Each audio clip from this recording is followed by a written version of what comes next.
happens for a reason. And we hear this quite often, that whatever happens to us, good or bad, we say that, oh, you know what, everything happens for a reason, so relax. But let's say it again. Everything happens for a reason. Whatever it is, good or bad, maybe it's not according to our own plans, but it happens for a reason. And when we say everything, we cannot pick and choose. There are some incidents in life that happen to you. They probably break you physically, they deform you physically, but they transform your soul.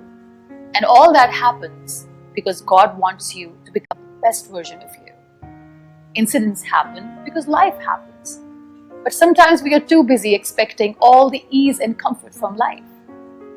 And when some adversity comes, we wonder why this has happened to us. The first question that comes to our mind is, why me? And what I personally feel, as per my experiences in life, is that life was never supposed to be easy. Life is a test, life is a trial, and trials are never easy. So why are we expecting so much ease from life? It's a journey which is full of obstacles and problems, but by the end of the day, if we choose not to give up, is what defines us. Someone said somewhere, and it's a beautiful thing to remember always, that we are living a beautiful life that we always complain about.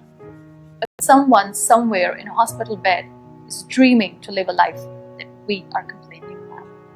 So whatever you have in your life, all the miseries and sorrows, just embrace it with all your heart and soul, and always remember that you are blessed. You have so much to be grateful for, and gratitude is the key. The person who is not bitter is a person who is always grateful to what he has. So be grateful for what you have, and you will always end up having it. They see my disability, I see my ability. They call me disabled, I call myself differently abled. There are some incidents that happen in your life. Those incidents break you, deform you, but they mold you into the best version of you. And the same thing happened to me. I was 18 years old when I got married. My father wanted me to get married. And all I said was, if that makes you happy, I'll say yes. And of course, it was never a happy marriage. Just about after 2 years of getting married, I met a car accident. Somehow my husband fell asleep and the car fell in the ditch. He managed to jump out, saved himself. I'm happy for him. But I stayed inside the car and I sustained a lot of injuries. The list is a bit long, don't get scared. The wrist was fractured. Shoulder bone and collarbone were fractured. My whole rib cage got fractured.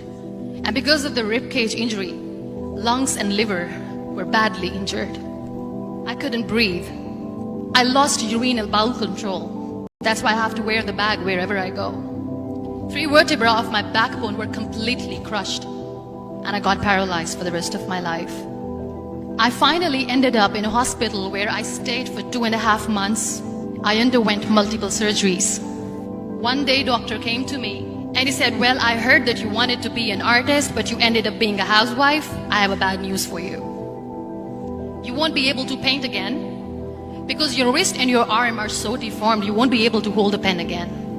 Next day, doctor came to me and said, your spine injury is so bad, you won't be able to walk again. Because of your spine injury and the fixation that you have in your back, you won't be able to give birth to a child again.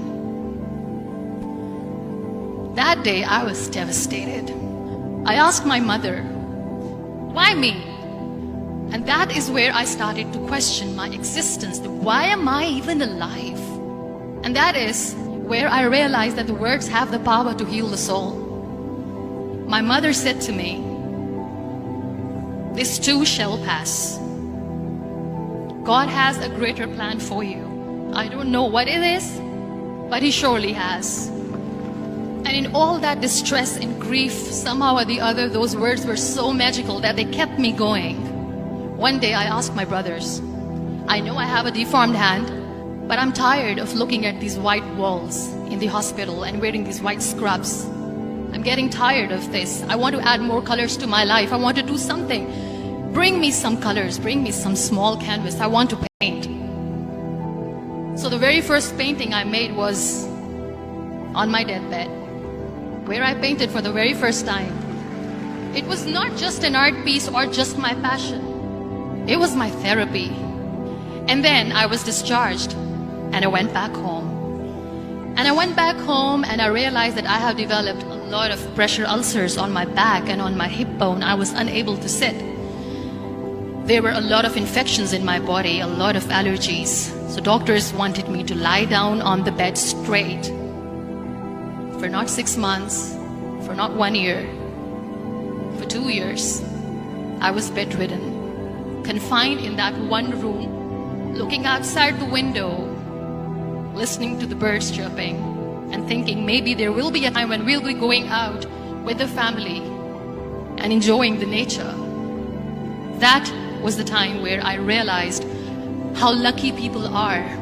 That is the time where I realized that the day I'm going to sit, I'm going to share this pain with everyone to make them realize how blessed they are, and they don't even consider them lucky.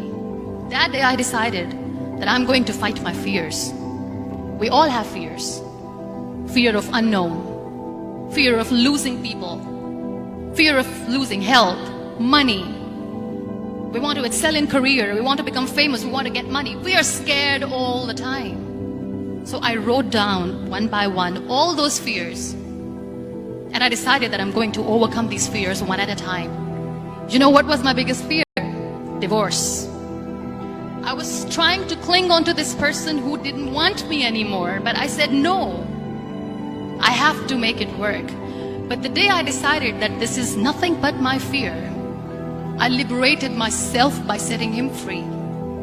And I made myself emotionally so strong that the day I got the news that he's getting married, I sent him a text that I'm so happy for you and I wish you all the best.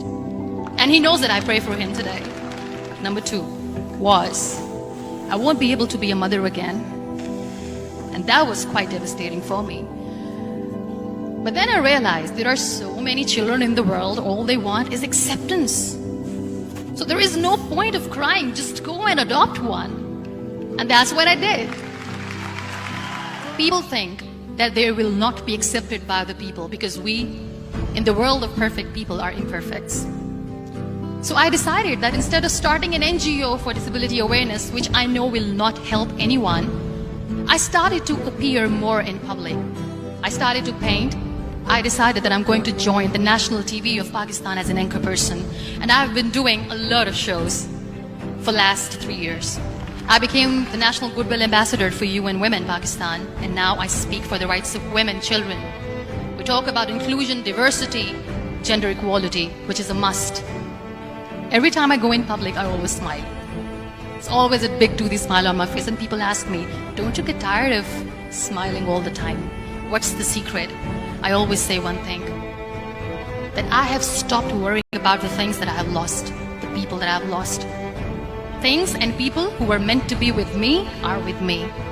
And sometimes somebody's absence makes you a better person. Cherish their absence. It's always a blessing in disguise. Live your life fully. Accept yourself the way you are. Be kind to yourself. Be kind to yourself. I'll repeat, be kind to yourself, and only then you can be kind to others. Love yourself and spread that love. Life will be hard, there will be turmoils, there will be trials, but that will only make you stronger. So when you accept yourself the way you are, the world recognizes you. It all starts from within.